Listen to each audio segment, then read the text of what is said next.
నమస్తే. Welcome to our channel. Senior journalist Damu Balaji గారున్నారు. వారితో మాట్లాడదాం. సార్ నమస్తే సార్. నమస్తే. సార్ మహాకుంభ మేళాలో ఒక అమ్మాయి చాలా పాపులర్ అయింది సార్. ఎక్కడ చూసినా ఆ అమ్మాయి గురించే వార్తలొస్తున్నాయి. అసలు ఆ అమ్మాయి ఎవరు? ఆ అమ్మాయి ఎందుకు పాపులర్ అయింది? అంటే పూసలు అమ్ముకునే అమ్మాయి అనేది విన్నాను. అసలు ఎవరు సార్ ఆ అమ్మాయి? ఆ అమ్మాయి స్టోరీ ఏంటి? మహాకుంభ మేళ ప్రయాగరాజ్‌లో మొదలైంది. ఇది one of the oldest and largest spiritual హ్మ్. ఆహ్, గ్యాదరింగ్స్ అన్నమాట. వరల్డ్‌లోనే అతి పెద్దది, అతి పురాతనమైన గ్యాదరింగ్ ఇది. హ్మ్. సో, ఇది జనవరి 13 మొదలైంది. దాదాపు 45 రోజుల పాటు ఫిబ్రవరి 26 వరకు జరుగుతుంది. హ్మ్. టోటల్‌గా 45 రోజుల పాటు జరుగుతుంది. అందువల్ల ఇదేందంటే దాదాపు వరల్డ్ వైడ్‌గా ఇక్కడికొస్తున్నారు. దాదాపు అవును సార్. 40,00,00,000 మంది ఎ మొత్తంగా ఓవరాల్‌గా హ్మ్. పాల్గొంటున్నారు. 2,00,00,000,00,000 ఇన్‌కమ్ గవర్నమెంట్‌కి దీనివల్లొస్తుంది.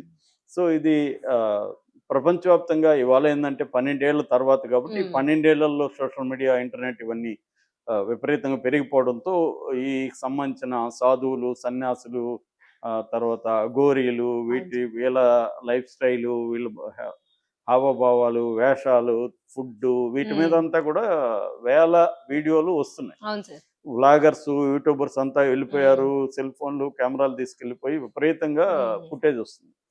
అప్పుడు ఈ మీడియా వాళ్ళకి ఒక అమ్మాయి దొరికిందక్కడ. హ్మ్. 16 ఏళ్ల అమ్మాయి. ఆ అమ్మాయేమో రుద్రాక్ష మాలలు, పూసల దండలు అవి అమ్ముతుంది. హ్మ్. సో, ఆ అమ్మాయి అందంగా ఉంది. స్టైల్‌గా ఉంది. కళ్ళు తేనె కళ్ళుంటారు గదా! అలాంటి ఒక హ్మ్. యాంబర్ ఐస్ అంటారు ఇంగ్లీష్‌లో. అటువంటి ఒక యాంబర్ ఐస్ ఉన్నాయి. షార్ప్ నోస్ ఉంది. ఆహ్, బ్రెయిడెడ్ హెయిర్ ఉంది. సింపుల్‌గా ఉంది మళ్ళీ. ఏమి హ్మ్. ఎక్స్ట్రార్డినరీ డ్రెస్సింగ్ అనేం లేదు. పెద్ద మేకప్ లేదు. కాటు కళ్ళు.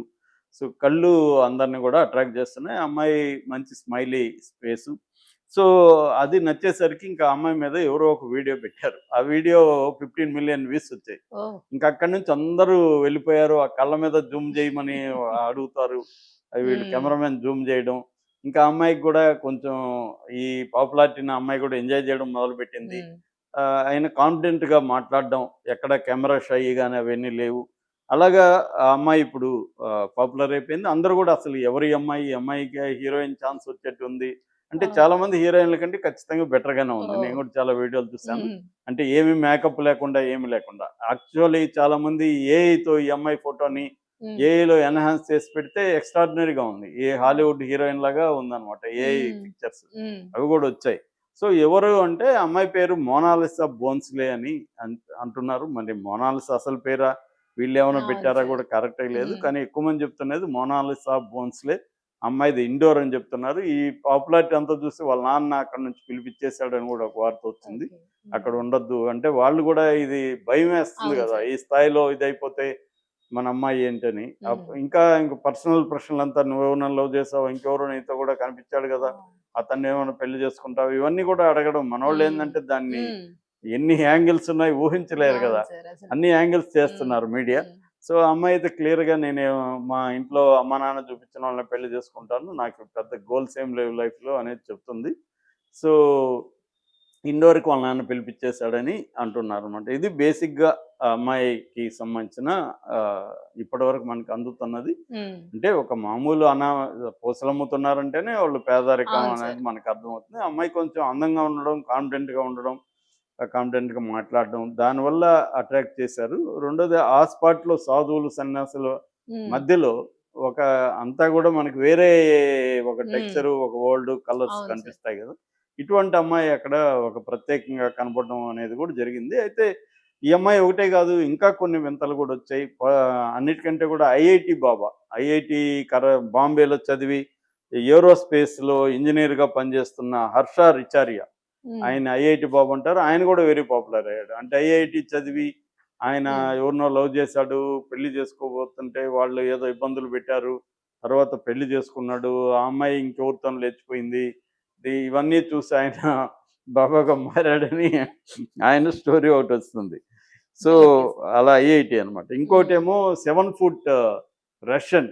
ఆహ్, హ్మ్. ఆయన చాలా మజిల్స్ బాడీ అనమాట. హ్మ్. చాలా స్ట్రాంగ్‌గా ఉన్నాడు. 7 అడుగులు. అవును సార్. హ్మ్. చాలా బాగున్నాడాయన. ఆత్మ ప్రేమ్ గిరి మహారాజ్ అని పేరు పెట్టుకున్నాడు. ఓకే. ఆయన ఎక్కడో గుహల్లో ఉంటాడంట. ఈ టైంలో ఇక్కడికొచ్చాడు హిమాలయాల నుంచి. హ్మ్. సో, ఆయన గూడా వెరీ పాపులర్ అనమాట. నేను పర్సనల్‌గా రాఘవేంద్రరావు దగ్గర అసోసియేట్ డైరెక్టర్ పనిచేసినప్పుడు సుభాష్ చంద్రబోస్ అనే సినిమాకు పనిచేశాను. అప్పుడు ఈ మాకు అక్కడ కొంతమంది వైట్స్ కావాలి, హ్మ్. అదేంటంటే బ్రిటిష్ ఫీల్డ్.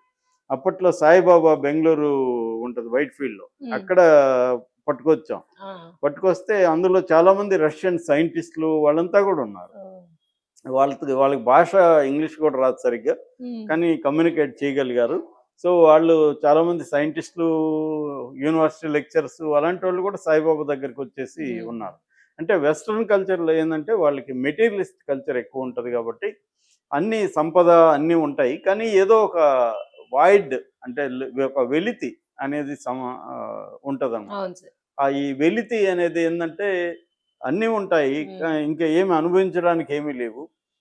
ఏం చేయాలి? లైఫ్‌ని ఎలా కంటిన్యూ చేయాలి? ఏదో డిజైర్స్ అన్నీ హ్మ్. పోతాయి హ్మ్. వాళ్ళకి.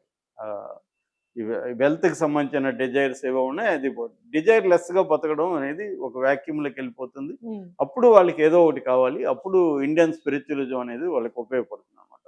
ఈ ఇండియన్ వచ్చేసి ఇక్కడ బాబా, అందుకనే మనకి రజనీష్ బాబాలు గాని, ఇప్పుడు సద్గురు గాని, ఇలా అందరూ వీళ్ళెందుకు ఇదంటానంటే ఇంటర్నేషనల్‌గా హ్మ్. డబ్బున్నోళ్ళు, నాలెడ్జ్ ఉన్నవాళ్ళు ఇలాగా వచ్చేస్తుంటారు. అయితే వీళ్ళని హైలైట్ చేయడం అనేది కామనే అది ఎక్కడైనా. అవును సార్. కానీ ఇటువంటి ఒక పేద అమ్మాయిని హ్మ్. హైలైట్ చేయడం ఒక రకంగా మీడియా కోసమే చేస్తుంది గానీ, దాని సైడ్ ఎఫెక్ట్‌గా అమ్మాయికి కూడా హెల్ప్ అయ్యే అవకాశం ఉంది. ఇక్కడ యాహ్! మనకి కుమారి ఆంటీ కూడా ఫైనల్‌గా ఆమెకి హెల్ప్ అయింది. హ్మ్. అంటే ఇదేందంటే మీడియా అటెన్షన్ ఒక్కోసారి మనకి హెల్ప్ అవుతుందా? డ్యామేజ్ అవుతుందా? అనేది కూడా ఉంటుంది. అవును సార్. కాకపోతే దాన్ని జాగ్రత్తగా డీల్ చేయగలగాలి. కుమార ఆంటీ ఆ విషయంలో సక్సెస్ హ్మ్. అయింది. అంటే మీడియా ఆమెని కొంత ఇబ్బంది పెట్టినా ఫైనల్‌గా ఆమె సక్సెస్ అయింది. చివరికి 2 తెలుగు రాష్ట్రాల మినిస్టర్‌లని కలిసింది. అక్కడికెళ్ళి వరదకు సంబంధించిన డబ్బులు కూడా ఆమె చంద్రబాబుకిచ్చింది. హ్మ్. ఆహ్, అలాగా ఆమె వ్యాపారం పెరిగింది. కొన్ని షోలల్లకి వెళ్ళింది. ఆ మేరకి ఆమెకి హెల్ప్ అయినట్టుగా మనకి తెలుస్తుంది. హ్మ్. అట్లాగే ఈ అమ్మాయి ఖచ్చితంగా నాకు తెలిసి ఎవరో ఒకరు బాలీవుడ్‌లో ఈ అమ్మాయికి హ్మ్. ఛాన్స్ కూడా ఇస్తారు. ఖచ్చితంగా మంచి మేకప్ ఏసి, కొంత ట్రైనింగ్ ఇస్తే ఆమె మంచి ఆర్టిస్ట్ కూడా. ఎక్స్‌ప్రెషన్స్ బావున్నాయి. హ్మ్. మంచి ఎక్స్‌ప్రెసివ్ ఫేసు. కళ్ళు కొద్దిగా వెరైటీగా ఉన్నాయి. సో, ఖచ్చితంగా అమ్మాయి ఆహ్, హీరోయిన్ అయ్యే ఛాన్సులయితే ఖచ్చితంగా హ్మ్. కనిపిస్తున్నాయి. ఎందుకంటే ఇంత పాపులారిటీ మిలియన్స్ ఆఫ్ వ్యూస్ అవును వరల్డ్ సార్. వైడ్‌గా పాపులారిటీ వచ్చింది కాబట్టి, ఈ పాపులారిటీని ఉపయోగించుకొని ఎవరో ఒకరు హ్మ్. సినిమాల్లోకి పెట్టే అవకాశం ఉంది. కాకపోతే వాళ్ళ పేరెంట్స్ ఒప్పుకుంటారా? లేదా? ఎందుకంటే ఆమె లైఫు సడెన్‌గా ఒక వేరే దానికెళ్ళిపోతుంది హ్మ్. ప్రపంచంలోకి. అది డీల్ చేయాల్సే శక్తి సామర్థ్యం లేకపోతే హ్మ్.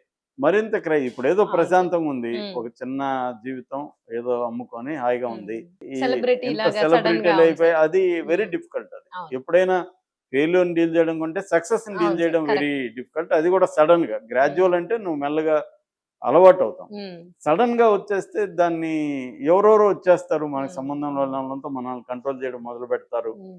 వాళ్ళతో ఎలా డీల్ చేయాలో మనకేమి ట్రైనింగ్ గాని, ఎక్స్‌పోజర్ గాని ఉండదు లైఫ్‌లో. హ్మ్. అటువంటి ఇబ్బందులు ఖచ్చితంగా అమ్మాయికుంటది. దానికి తగిన మరి హ్మ్. బ్యాకప్పు అమ్మాయికి తల్లిదండ్రులు గాని వీళ్ళిస్తారా? అసలు తల్లిదండ్రులు ఒప్పుకుంటారా హ్మ్. దీనికి? జనరల్‌గా డబ్బులొస్తే ఏ తల్లిదండ్రులు ఒప్పుకుంటారు మామూలుగా అయితే. చెప్పలేము అందరిని గూడా. అవును సార్. కొంతమంది డబ్బు కంటే పరువుకి హ్మ్. ఇంకో దానికి ఇచ్చే అవకాశం ఉంది.